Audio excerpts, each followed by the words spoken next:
Sí, voy a presentar al doctor Martín Salas Segarra, que es el abogado de la fiscal suprema Delia Espinosa y que nos dará algunos puntos de vista sobre lo que está pidiendo por lo pronto su patrocinada. Doctor Salas, muy buenas noches. Muy buenas noches, Fernando. Gracias por la invitación. Antes de que nos hable usted sobre la manera como ve la Fiscalía y el reclamo que está planteando su patrocinada, quisiera que nos diga una palabra sobre usted mismo, porque usted ha sido fiscal durante 20 años y renunció el año pasado, pocas semanas después de la entrada en funciones como fiscal de la Nación de la señora Patricia Benavides. ¿Por qué renunció usted? Bien, el motivo de mi renuncia se debió a un tema netamente de rescate institucional en cuanto a mi perspectiva y mirada como fiscal. Como dices bien, durante 20 años he ejercido la carrera fiscal. Cuando Patricia Benavides asume la Fiscalía de la Nación, empieza a hacer algunos cambios medios extraños y dentro de mi parecer oscuros que no se condecían con los intereses de la justicia. Dentro de ellos, y esto se hizo de conocimiento público, el cambio de la fiscal Bexabeth Revilla, que venía investigando a su hermana Emma Benavides Vargas como presunta integrante de una presunta organización criminal que estaría destinada a liberar narcotraficantes. ¿Qué otro acontecimiento se dio con la subida a la Fiscalía de la Nación de Patricia Benavides? Fue el cambio del fiscal Fran Almanza, que venía viendo un caso emblemático de lavado de activos derivados del narcotráfico y colocó en su lugar a una fiscal especialista en civil. Cambia el especialista de lavado de activos por un especialista en civil. Asimismo, empezó la desarticulación del equipo especial Los Cuellos Blancos del Puerto, donde mi persona era parte integrante en la primera del fiscalía equipo que investigaba a los Cuellos Blancos. Los Cuellos Blancos del Puerto. Pero no queda solo con que sucedieron estas cosas, sino que yo agoté los medios y el camino para poder conversar con ella y hacerle saber que cada decisión que estaba tomando al respecto le estaba haciendo daño a la justicia y a la institución. ¿Qué rango tenía usted en este momento en la Fiscalía? Fiscal Supremo Adjunto. Fiscal Supremo Adjunto. ¿Usted pidió una cita con la señora Benavides para darle su punto de vista? Yo hablé en 5 oportunidades, hablé con su fiscal adjunto supremo, Elmer Ríos Luque. Y cada vez que lo buscaba a Elmer para conversar, y le decía que quería hablar con Patricia Benavides porque estas decisiones institucionales que estaba tomando le estaban haciendo mucho daño a la institución y a la justicia, solamente recibía como respuesta, ya le dije, ya le comenté, y no me ha dicho nada, ¿no?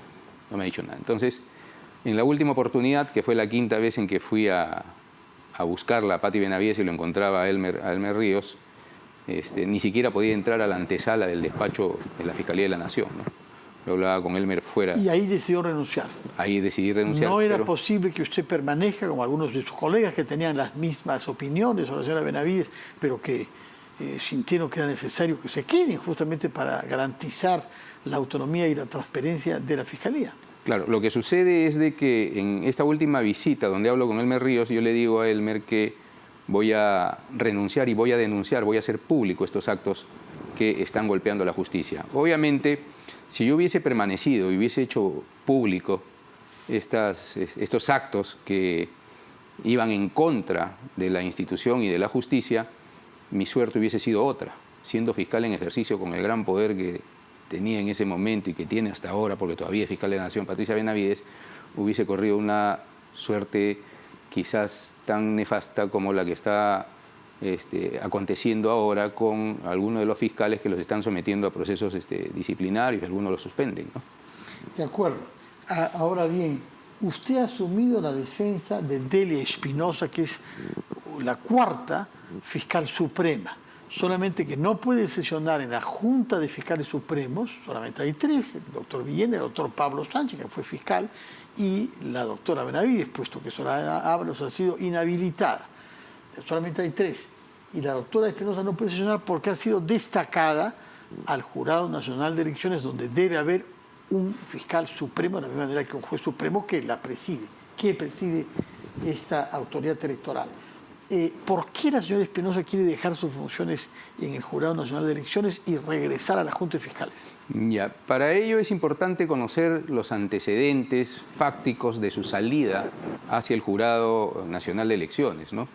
La labor del juez electoral es una labor muy digna y que la doctora Delia viene desempeñándolo con mucha honra. ¿Desde cuándo está ahí? Ella está desde el 3 de noviembre del año pasado. O sea, no fue miembro del jurado cuando las elecciones del 21. No.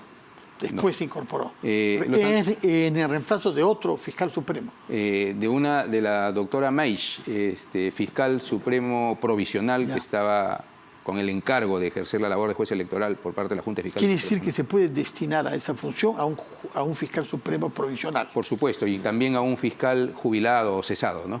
Jubilado o cesado. Sí. ¿Cuántos fiscales supremos provisionales hay? Fiscales supremos provisionales, en el entendido que hay dos, me parece. Uno es el doctor Uriel Terán y el otro... no recuerdo ahorita, pero ambos están viendo temas de corrupción de función. Pero quiere decir que si la señora Delia Espinosa sale, ¿hay quien la reemplace en la Fiscalía? No hay quien la reemplace. ¿Por qué? Te explico por qué. La Junta de Fiscales Supremos es el órgano colegiado de mayor poder en la institución, en el Ministerio Público. Toma las decisiones más importantes, ¿no? El colegiado se encarga de tomar esas decisiones emblemáticas para el Ministerio Público y para la justicia. Algunas de las cuales, por mucho que la decidan, no se llevan a cabo si la fiscal no quiere, si la fiscal de la Nación. Por ejemplo, han solicitado que haya una junta de fiscales supremos, los dos, Pablo Sánchez y el señor Villena, y la señora Benavides no ha querido. Es correcto. La importancia de la Junta de Fiscales Supremos en esta coyuntura actual radica en que ellos pueden sacarla del cargo de fiscal de la Nación y pueden nombrar un nuevo fiscal de la Nación, pero para eso necesitan un quórum. Y ese quórum, para llegar al quórum, necesitan traer a Delia Espinosa del jurado. ¿Por qué? ¿El quórum es de cuánto? ¿Cómo se define el quórum ahí? Ellos son 2 contra 1. Sí, tiene que ser un quórum de 3. De 3. Si no hay 3, o sea, la señora Benavides hará lo posible para que no hayan 3 fiscales supremos. Así es. Entonces, ¿qué perspectivas tiene su patrocinada de poder reincorporarse a la Junta de Fiscales Supremos? Depende de la Junta actual de Fiscales Supremos, que para eso no se necesita este quórum, que sí se necesita para... Pero necesitan sesionar. Necesitan sesionar. Y para sesionar tiene que ser convocada por la fiscal de la Nación. Y tiene que estar, tiene que ser parte de la agenda de la Junta de Fiscales Supremos. Bueno, si no lo agendan, no si tocan. Si la señora Benavides no quiere que se incorpore, no se podrá. ¿Por qué hace un proceso judicial? ¿Qué puede hacer la justicia?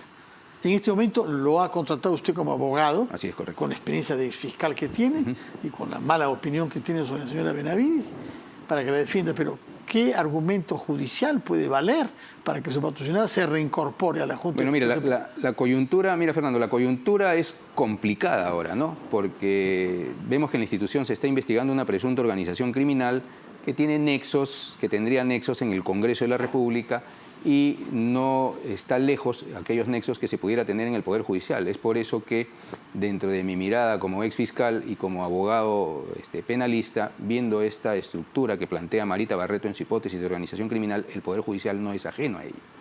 Estamos viendo el ejemplo de aquellos amparos express que paralizan la labor de la Junta Nacional de Justicia. Ya en algún momento, me imagino que el fiscal investigador, cuando empiece a hacer las indagaciones correspondientes, va a llegar a estos tentáculos que comprometen también al Poder Judicial en algunas decisiones importantes para temas emblemáticos. Cuando Delia Espinosa sale de la Junta de Fiscales Supremos, el primer día de su ejercicio como fiscal supremo, se sorprende a la Junta de Fiscales Supremos utilizando documentos públicos con contenido falso. Dentro de las falsedades que tenía este documento, que estos documentos lo inserta Patricia Benavides a la Junta de Fiscales Supremos, se decía que no había plazas para Delia Espinosa como fiscal supremo titular y que no había presupuesto. Eso quedó escrito. Los documentos están en los archivos de la Fiscalía. Así es. Usted ha tenido acceso a ellos. Son parte de una investigación penal. ¿Y eso lo ha presentado o lo va a presentar usted ante la justicia? Ya está. Documentos falsos. Documentos con contenido falso. O sea, ella ha afirmado que no había plazas y sí había. Así es correcto. Un ejemplo muy claro. Tenemos la Fiscalía especializada en investigar delitos cometidos por funcionarios públicos. ¿Ya? La Fiscalía Suprema especializada en investigación de delitos cometidos por funcionarios públicos, que tiene a un fiscal adjunto supremo provisional encargado de esa fiscalía. Ahí hay una plaza para Delia Espinosa, porque ella es fiscal supremo titular. Pero ¿qué pasa acá? Cuando se inserta estos documentos a la Junta de Fiscales Supremos para fundamentar, para darle el marco de legalidad a esta decisión de la Junta de Fiscales Supremos, en el oficio de la Oficina de Registros Fiscales que firma la gerenta Silvia Ávila Alán, se precisa de que la fiscal de la Nación ocupa doble cargo, que es fiscal de la Nación y que es fiscal supremo en esa fiscalía que actualmente y que a esa fecha la tenía... Bueno, ¿usted cree que va a poder probar eso ante la justicia? Sí. ¿Y qué puede decidir la justicia?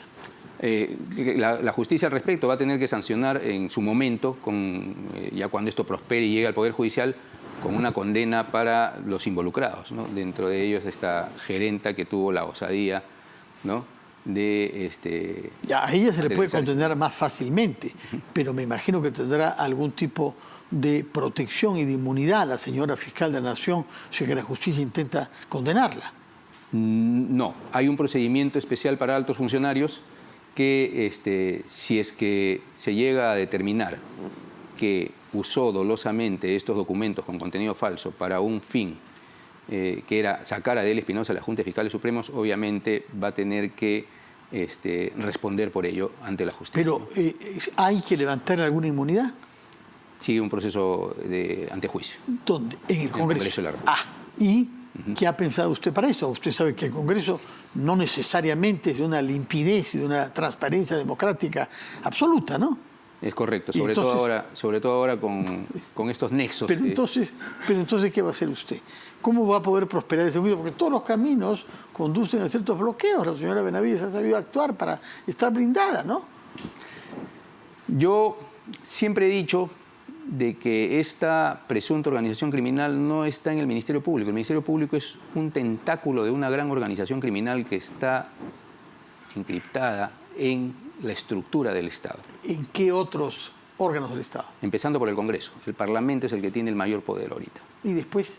¿No? Vienen los brazos de la justicia, donde se involucra a la Fiscalía de la Nación, ¿no? Parte del Poder Judicial también.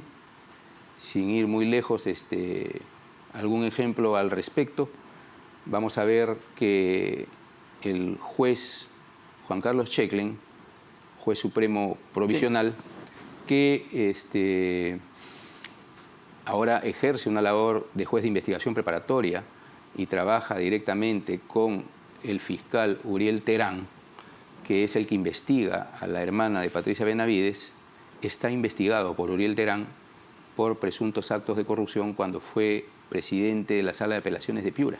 O sea, el juez Checlen, que tiene que pronunciarse sobre la hermana del fiscal, está en la mira del fiscal Uriel Terán. Ahora, Uriel Terán va a elaborar un informe, lo va a llevar a la Fiscalía de la Nación y quien va a ejercer acción penal al respecto, si es que así fuere, sería la propia fiscal de la Nación. Vale decir, está en manos de la fiscal de la Nación y tiene... Ahora, usted dice que la señora Benavides no es la cabeza de la organización, sino un tentáculo más. ¿Dónde está la cabeza? ¿Cuáles son los objetivos por los que se ha creado esta organización criminal, según usted? Ya. El Congreso de la República ostenta el mayor poder en la estructura del Estado ahorita, ¿no? Y dentro del Congreso de la República tenemos que ubicar a aquellos grupos políticos de mayor poder, ¿no? Aquellos grupos políticos que han logrado poner a los 5 miembros del Tribunal Constitucional que ya han sacado pronunciamientos que golpean también a la justicia y los intereses del Estado, como por ejemplo el caso Subnedu, el perdonar los intereses moratorios a las grandes empresas, el que ha aprovechado la coyuntura actual para decirle a un juez, oye juez, dispón la libertad del encarcelado Alberto Fujimori, cuando ellos deberían haberlo hecho directamente y decirle al juez simplemente ejecuta, ¿no? Han nombrado a un defensor del pueblo cuyos chats con el asesor de la Fiscalía de la Nación revelarían pues que tenía un fin y que esto habría sido premeditado para cumplir ese fin. Pero la señora Benavides puede decir que ella sancionó a su asesor cuando descubrió eso, no sé cómo lo descubrió, porque en ese momento la investigación era reservada, pero ella lo retiró, lo removió unas horas antes de que se produjera el allanamiento de las oficinas del Ministerio Público, ¿no? Yo puedo decir que yo no tengo nada que ver con su señor, él actuó por su cuenta y riesgo. Claro, es que ella ejerciendo su derecho de defensa puede decir lo que le plazca y lo que le guste, ¿no? Lo que crea conveniente para su propia defensa, pero A las finales, la carga de la prueba la tiene el fiscal y no solamente va a quedar en dichos, ¿no? Va a tener que cerrar el círculo para ver si es que la tesis de Marita Barreto es correcta y tiene, más allá de estos chats, otros medios de prueba que permitan corroborar lo que realmente sucedió. No sabemos todavía si hay esas pruebas o eventualmente pruebas iniciales. Claro, es una investigación que recién empieza, ¿no? Estamos con elementos de convicción recién bajo una sospecha inicial de que hay una organización ¿Qué es lo criminal. que puede pasar el día miércoles que se venzan los 10 días de la prisión preliminar que se le ha impuesto al señor Villanueva? Que le pidan la prisión preventiva si es que el fiscal que está encargado del caso ahora es el procedimiento regular, ¿no? Tiene a bien solicitarla. ¿Quién es el fiscal que está encargado del caso ahora? Me parece que lo han encargado al adjunto superior que trabajaba con Marita Barreto, porque los fiscales superiores que designó Patricia Benavides han declinado, ¿no? No. Sí, bueno. Por otra parte, ¿qué sabe usted sobre el señor Villanueva? Porque usted ha trabajado con él.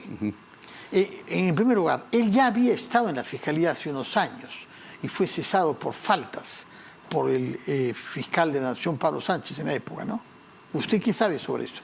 Yo con Villanueva no he tenido mucho acercamiento. Yo lo recuerdo solo en la época en que él fue gerente del Ministerio Público. De ahí no es poca cosa ser gerente del Ministerio Público. Pero él ha sido gerente de la escuela del Ministerio Público. ¿Ya? Gerente de la escuela del Ministerio Público, ¿no? O sea, formaba a los fiscales. Así es, estaba a cargo de la... Daba cursos de ética, el filósofo así Villanueva, es, ¿no? Así es. Ya. Sí.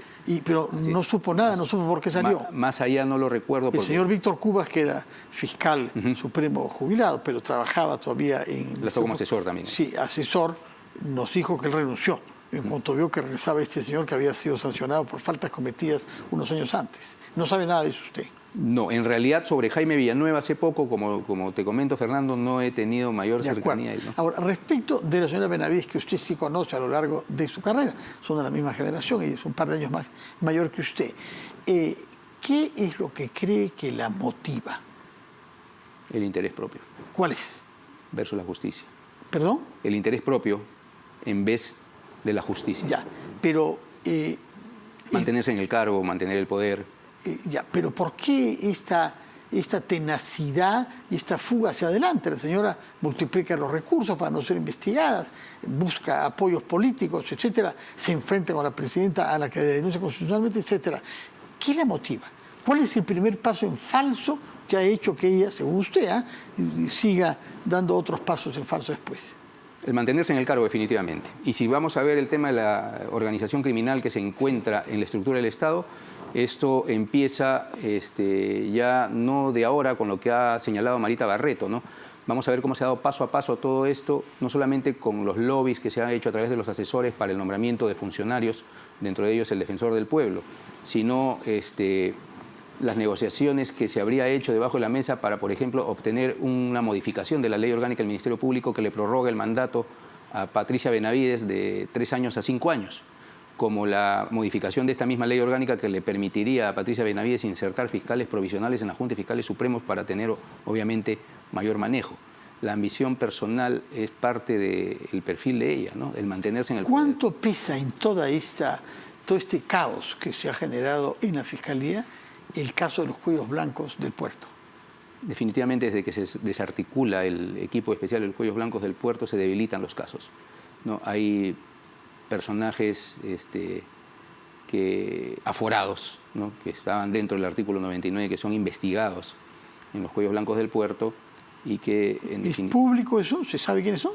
Sí, es público. ¿Quiénes es público. Los exmiembros del Consejo Nacional de la Magistratura. Sí. Tomás Aradino, claro, la señora Águila. Sí. Algunos congresistas, algunos jueces supremos, algunos fiscales supremos, ¿no? Todos estaban implicados en la protección de delincuentes vinculados al caso. Entre ellos el ex juez César Inostroza. Claro, es parte de la teoría, ¿no? Donde tomaron también justo la Administración de Justicia para proceder a los nombramientos. Y el doctor Ríos, presidente de la Corte Superior del Callao, ¿no? Así es. Ya. Ese caso no avanza. Mira, hace un año que yo he salido de la Fiscalía y hemos visto que se encuentra tal cual, ¿no? No ha habido, el Congreso incluso está bloqueando algunos de los... Por otra parte, la señora Benavides, que nunca deja perder algún recurso, ha presentado una demanda para impedir la participación en la sesión de la Junta Nacional de Justicia de 2 miembros la señora Tumialán y el señor de la ASA. Hay dos que ya están inhibidos, ¿no? Me parece. Aldo Vázquez y la señora Tello. Si fuera el caso de que se obligue a estos dos a abstenerse, no habría el mínimo para el voto. No habría quórum. No habría quórum. Regresamos a lo mismo que en la Junta Nacional que en la Junta de Fiscales Supremos. Mira, depende mucho de la capacidad ética y moral que tengan los miembros de la Junta Nacional de Justicia. Ellos saben lo que está pasando en el país y el daño que se le va a hacer si es que no se pronuncian al respecto. En realidad, ellos no son recusables. Los miembros de la Junta Nacional de Justicia no son recusables. No son recusables. ¿No? ¿Los 7 pueden sesionar? Pueden sesionar. Los 7. Sí, pueden sesionar. Ninguno está suspendido. Así es. Ya. Ahora, aquí se presenta una coyuntura sui generis, ¿no? El tema de que esta organización criminal que se viene investigando en la Fiscalía, esta presunta organización criminal, involucra a hechos que tienen que ver con la remoción de la Junta Nacional de Justicia, ¿no? Vamos a ver que no existe un segundo colegiado de la Junta Nacional de Justicia. Hay accesitarios, ¿no? Se eligió accesitarios. Sí, entonces ellos tienen que moverse, hilar fino ahí para poder tomar decisiones que después no sean utilizadas por Patricia Benavides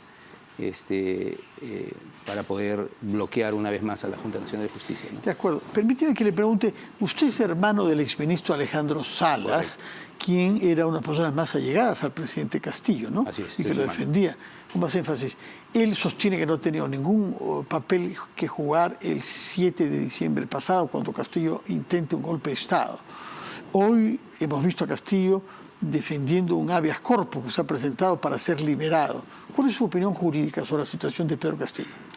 Yo creo que la justicia al final va a llegar a determinar hasta dónde este señor expresidente se encuentra involucrado en temas de corrupción. Pero ¿por qué no hemos llegado ya? Hace un año que él está preso y la señora Patricia Benavides, como fiscal de la Nación, debía investigar y formular una acusación sobre el tema, una denuncia sobre el tema. ¿Por qué no se ha avanzado en un año? Con la rapidez en que hizo la acusación constitucional contra Dina Boluarte y Otárola. Otras veces actúan muy rápidamente, ¿no? El viernes pasado, antepasado, estaba pidiendo que se prolongue 8 meses por algunas diligencias y el lunes denunció efectivamente a la presidenta Boluarte y a 4 ministros con una rapidez increíble y con una contradicción respecto a lo solicitado el viernes previo. Pero en este caso ha habido lentitud. ¿Por qué? Habría que preguntarle a la señora Benavides. No contesta, entrevista. Hemos tratado de entrevistar a Marisol, pero ella no contesta. No contesta. Pero, ¿qué cosa puede explicar usted que ha sido fiscal que no haya todavía una denuncia por corrupción contra Pedro Castillo? Bueno, y eso va a ocasionar de que la justicia se pronuncie en este habeas corpus quizás a favor de Pedro Castillo, porque existe un plazo razonable de pronunciamiento por parte de las autoridades de justicia, ¿no? Y asimismo no se puede tener detenida a una persona más allá de este plazo razonable prudencial, sobre todo en época de indagación, ¿no? Cuando no hay un resultado concreto al respecto. Y obviamente le ocasiona un daño a la investigación este retraso que deberá responder ella en las instancias pertinentes. Bueno, doctor Salas entonces nos afirma que su parentesco con el exministro Alejandro Salas, que también ha sido cuestionado por su cercanía, aunque él sostiene de que el señor Castillo no lo dejó entrar, para su suerte, el día 7 de diciembre a la sala en donde le dio el discurso. Muy bien, tomamos nota de sus puntos de vista, de su experiencia como fiscal y las razones por las cuales salió y lo que explica que ahora esté defendiendo a Delia Espinosa, colega suya, fiscal suprema, que aspira a regresar a la Junta de Fiscales Supremos, dejando el puesto que tiene en el Jurado Nacional de Elecciones, donde puede, nos ha dicho usted, ser reemplazada por otros fiscales profesionales o por también fiscales jubilados. Muchas gracias por su presencia y muy buenas